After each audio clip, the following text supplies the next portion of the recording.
झांसी के मौड़ तहसील के ग्राम बड़ेरा में एक लापरवाही और वो भी विद्युत विभाग की एक चिंगारी उठी और जब तक किसी को कुछ समझ आता वो चिंगारी भयंकर ज्वाला बन गई। गांव में हर तरफ धुआं, आग की लपटें और किसानों की फसलें जलती आंखों के सामने राख बनती गई। करीब 150 से 200 बीघा फसल देखते ही देखते खाक हो गई। वो फसल जिससे साल भर की दवा आती थी, वो फसल जिससे बेटियों की शादी होती थी, अब सिर्फ राख बची है और किसानों की आंखों में आंसू। लापरवाही का ये कैसा नमूना है? विद्युत विभाग की चूक और उसकी कीमत चुका रहे हैं गांव के मासूम किसान। जैसे ही सूचना मिली, जालौन, गरौठा, भुगनीपुर क्षेत्र के सांसद नारायण दास अहिरवार और पूर्व विधायक दीप नारायण सिंह यादव को तुरंत बड़ेरा गांव पहुंचे। किसानों से की मुलाकात और सुना वो दर्द जो शायद शब्दों में बयां नहीं हो सकता है। आपने सही सवाल उठाया। आप समझ सकते हैं, किसान की फसल उसके जीवन के सारे सपने जुड़े होते हैं। परिवार का एक एक सदस्य इस उम्मीद से जीता है कि अब की बार फसल अच्छी है, हम आगे जाके पढ़ाई कर लेंगे। घर का नौजवान जो कर रहा होता है, कोई किसान किसी की बेटी बड़ी हो रही हो तो सोचता है कि हमारी फसल अच्छी है, इस बार हमारे घर में शादी अच्छी होगी हमारी। परिवार के हर सदस्य का उसकी फसल के साथ एक सपना जुड़ा होता है और ये सब जानते हुए भी किसान कितनी मेहनत से फसल पैदा करते हैं। दिन रात मेहनत करके किस तरह से पूरा परिवार मजदूर बनकर एक एक दाने को पैदा करता है। नाम के लिए तो बहुत बड़ा नाम मिला कि हम अन्नदाता है किसान, सब किसान परिवारों से ही आते निकल के आते हैं। लेकिन जब छोटी सी लापरवाही उसके सारे सपने तोड़ देती है तो सबसे पहली जिम्मेदारी सरकार की है, जिसके पास जिम्मेदारियां हैं, कि वो उस किसान के साथ खड़े हों। ये सारे सपने टूट गए बिजली विभाग की छोटी सी लापरवाही के कारण। ये परंपरा है, व्यवस्था में भी है कि जब भी फसल पकती है, फसल पकी हो, उस समय बिजली विभाग को स्पष्ट निर्देश होते हैं कि इस बात का ध्यान रखा जाए कि बिजली के कारण किसी भी किसान का नुकसान नहीं होना चाहिए। ये वर्षों पुरानी व्यवस्थाएं हैं, विभिन्न सरकारों में भी नहीं है। मैं कह सकता हूँ, वैसे तो अगर आप पूछे किसान से बिजली कितनी आती है तो बहुत कम वैसे भी आती है, लेकिन जब खेतों में फसल हो और बिजली के कारण फसल जल जाए तो उससे ज़्यादा बड़ी घटना उसके जीवन में नहीं होती। अब देखो, सैकड़ों एकड़ जमीन काली पड़ गई, सारी चीज़ें बर्बाद हो गई, लोगों की हालत ख़राब है, घर परिवार के लोग सो नहीं रहे हैं, परेशान हैं। जिसका पूरा खेत जल जाता, उसकी ज़िंदगी के आधे सपने चले जाते हैं। मैं पहले तो मांग करूंगा सरकार से कि इसको गंभीरता से लें। सबसे पहले फसल बीमा योजना से पैसा मिलना चाहिए। जब हम क्रेडिट कार्ड बनाते हैं तो हमारा बीमा का पैसा कटता है, हमारा क्रेडिट कार्ड पूरा माफ़ होना चाहिए। तीसरा, बिजली विभाग पर हमारा क्लेम होना चाहिए, जिसकी लापरवाही कारण हमारी सारी फसल नष्ट हो गई। एक बुजुर्ग किसान ने कांपते हाथों से राख उठाई और कहा, ये सिर्फ फसल नहीं थी बेटा, ये मेरी बेटी की शादी थी।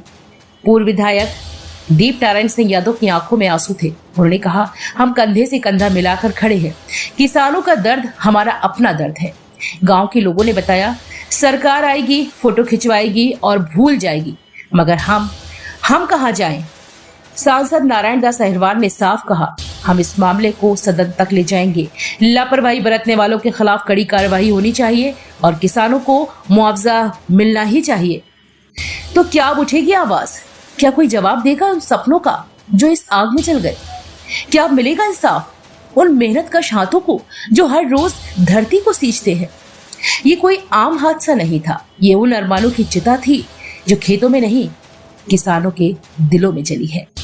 ये आग सिर्फ बिजली से नहीं, सिस्टम की चुप्पी से भी लगी थी। अब देखना यह है, क्या सरकार सिर्फ राख देखने आएगी या उस राख में से उम्मीद की कोई नई फसल भी उगने देगी? हमारी नजर इस पूरे मामले पर बनी रहेगी। आप देखते रहिए न्यूज़ 30 एक्सप्रेस टीवी, जहां आंखें नम होती हैं, वहां से हमारी रिपोर्टिंग शुरू होती है। देखो, जब गर्मी का समय आता है, फसल कटने को होती है, तो सरकारों द्वारा ये वादा किया जाता है कि कोई लापरवाही नहीं बरतें, लेकिन हमेशा बिजली विभाग की उस लापरवाही बरती जाती है और बिजली विभाग की लापरवाही की वजह से ये बहुत बड़ी घटना बड़ेरा गांव में घटी है।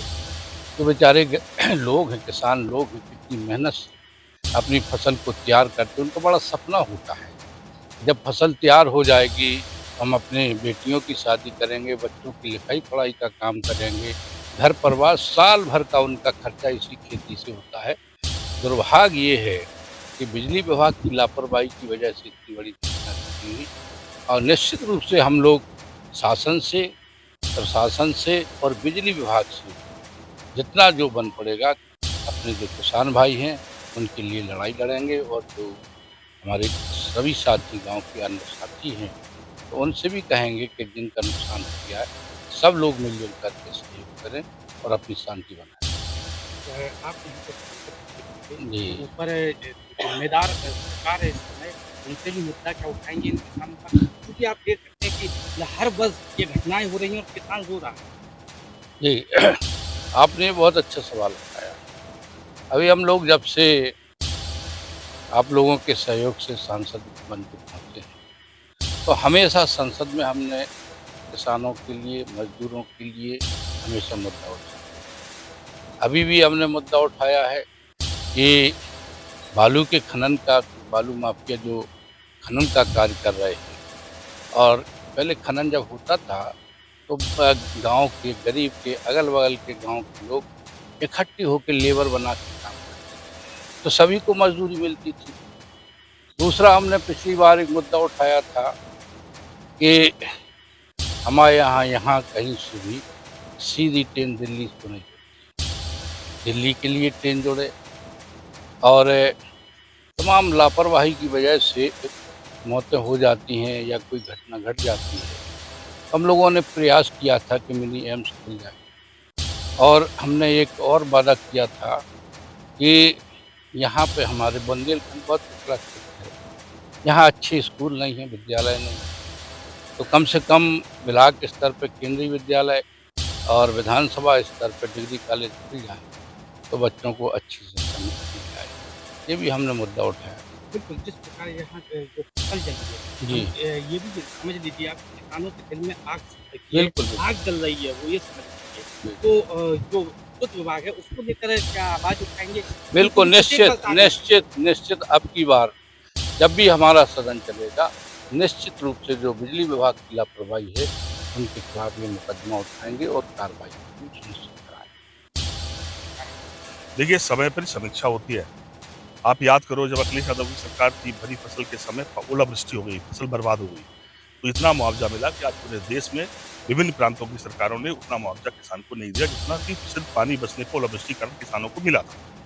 जहाँ तक बिजली विभाग का सवाल है, होता क्या, किसान मजबूर है, परेशान है, वो क्लेम नहीं लड़ता, वो क्लेम छोड़ देता, वो शिकायत तो करता है पर उसके आगे कार्रवाई नहीं करता। हम लोग खड़े हैं, आज आज़ादी सांसद जी भी साथ में आए, हम लोग समाजवादी पार्टी परिवार ये वादा करके जा रहे हैं यहाँ से हम लोग कि हम आपका क्लेम भी लड़ेंगे, एक एक पाई आपको कैसे मिले इसकी कोशिश पूरी करेंगे, और बिजली विभाग कैसे सुधरे जिससे किसी को और आगे वाले समय में हमारे किसी के किसान की फसल न जले और उसके जीवन के सपने न टूटे, इन सब पे कार्रवाई करें। वही मैं अपील भी करूँगा अपने लोगों से, गाँव के लोगों से, खासतौर से अगल बगल के लोगों से, कि ऐसी मुसीबत दैवी आपदा की तरह है, ये आ गई, मुसीबत आ गई घर में, ये जो भी हमारी सरकारी योजनाएं हैं उनके लिए लड़कर हम पैसा दिलवाएंगे, लेकिन हम सब भी मिलकर उन परिवारों की सहायता करें।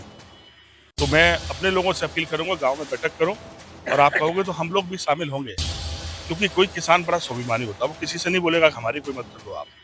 हम चाहते हैं कि आज उस पर मुसीबत आई, हम पूरे गांव को परिवार समझकर सब लोग अपनी अपनी जिम्मेदारी से कुछ हिस्सा अपनी फसल से निकालें और उस परिवार के घर पहुंचाएं बिना मांगे। अगर परिवार में कोई बड़ी समस्या है, बेटी की शादी है, तो हम आपसे कह के जा रहे हैं कि हम लोग भी बढ़ चढ़कर हिस्सा लेंगे, मदद करेंगे, लेकिन उस किसान की उसी मुसीबत की घड़ी में हम लोग उनके साथ खड़े हैं, पूरा समाजवादी परिवार साथ खड़ा है, और मैं कोशिश करूंगा कि उनको पूरा मुआवजा मिले, राहत मिले, और जो भी सहायता बने हम लोग भी अपनी तरफ से करने की कोशिश करेंगे।